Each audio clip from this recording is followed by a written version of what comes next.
अस्सलाम वालेकुम। The topic of discussion for today is haemorrhage. इसे सिंपली डिफाइन कर सकते हैं as extravasation of blood from vessels. ठीक है, इसकी due to two main reasons. Number one, या तो ब्लड वेसल डैमेज हो गई है, और सेकंड रीज़न ये हो सकती है ड्यू टू डिफेक्टिव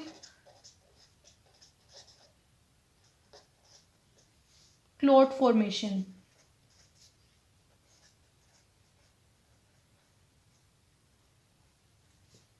ठीक है,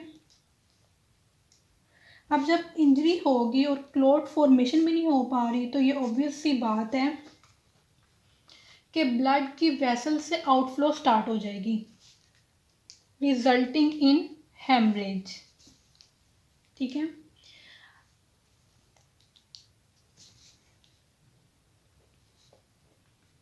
कैपिलरी ब्लीडिंग की बात की जाए, इट अकर्स मेनली इन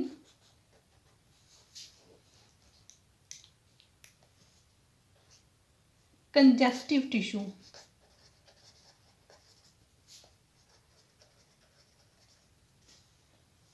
अच्छा, ट्रॉमा, एथेरोस्क्लेरोसिस,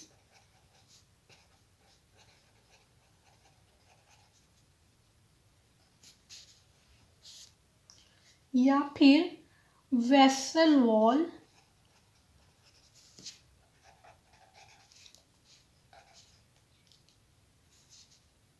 या फिर वेसल वॉल की इन्फ्लेमेटरी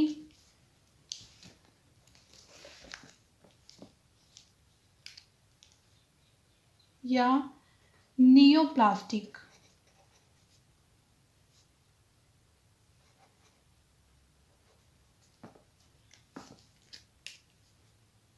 इरोजन की वजह से भी हेमरेज होते हैं। ठीक है,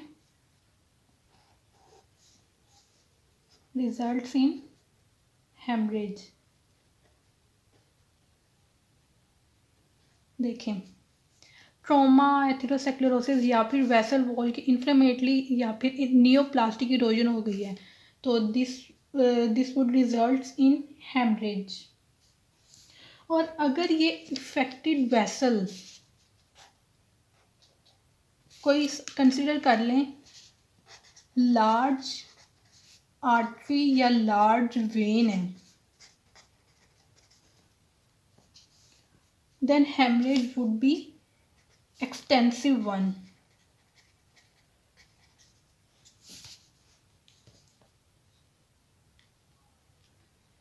हेमरेज का नाम रिस्क इंक्रीज हो सकता है in a vast variety of clinical disorders.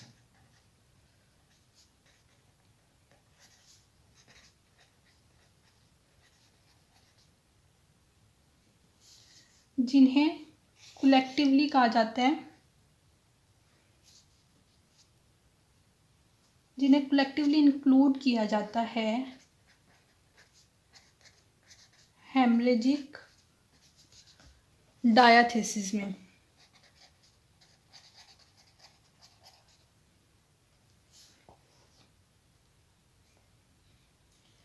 This terminology haemorrhagic diathesis और bleeding diathesis, it means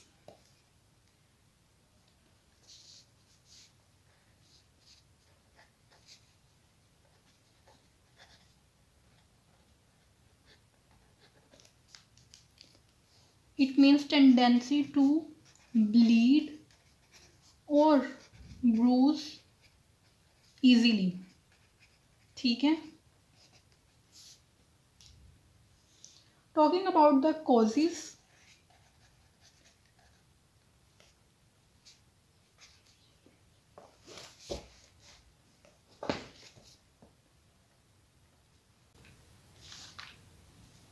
is due to several causes like inherited or acquired defects in vessel walls or maybe in platelets or due to clotting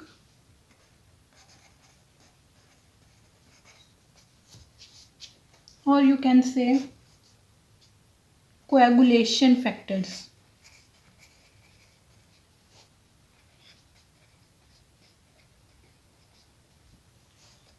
आप देखें haemostasis के लिए ना इन सब की proper functioning ज़रूरी है, अदरवाइज बैलेंस डिस्टर्ब हो जाएगा। अब हेमरेज के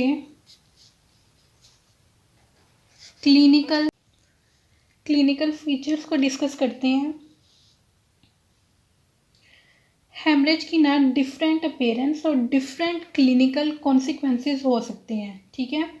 अब हेमरेज को कैटेगराइज किया जा सकता है into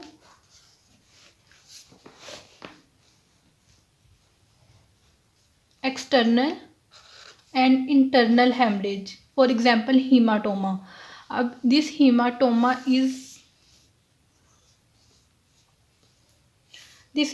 which is an accumulation within a tissue, ठीक है, accumulation of blood within a tissue. This hematoma ranges from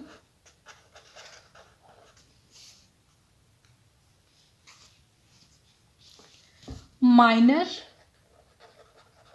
to fatal. Let me give you an example. Minor, for example, like a bruise, and the fatal one like subdural hematoma. अच्छा, body cavities में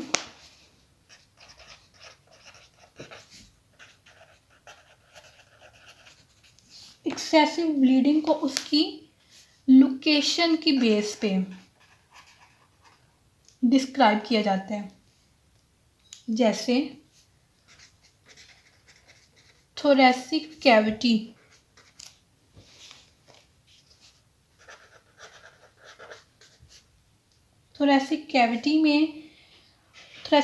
में हुई है तो it will be termed as हीमोथोरैक्स।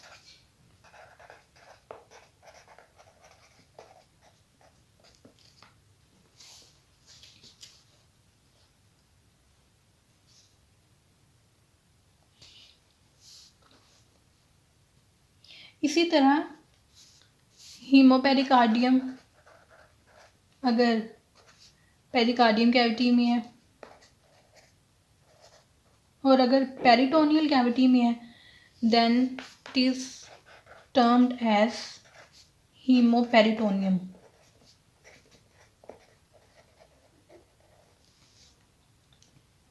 अच्छा, अगर joints में then it will be termed as hemoarthrosis.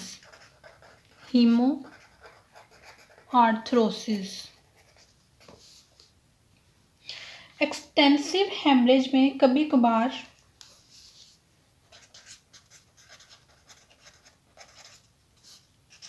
Jaundice भी हो जाते हैं। देखिए होता कुछ यूं है कि एक्सटेंसिव हेमरेज की वजह से अगर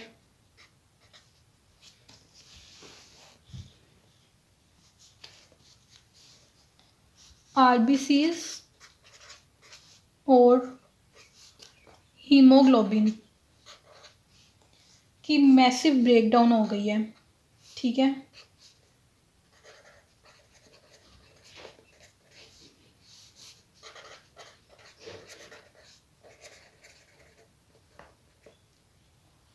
तो जॉन्डिस हो जाएगा। There are 3 main types of haemorrhage, उन्हें डिस्कस करेंगे नेक्स्ट वीडियो में। अल्लाह हाफिज़।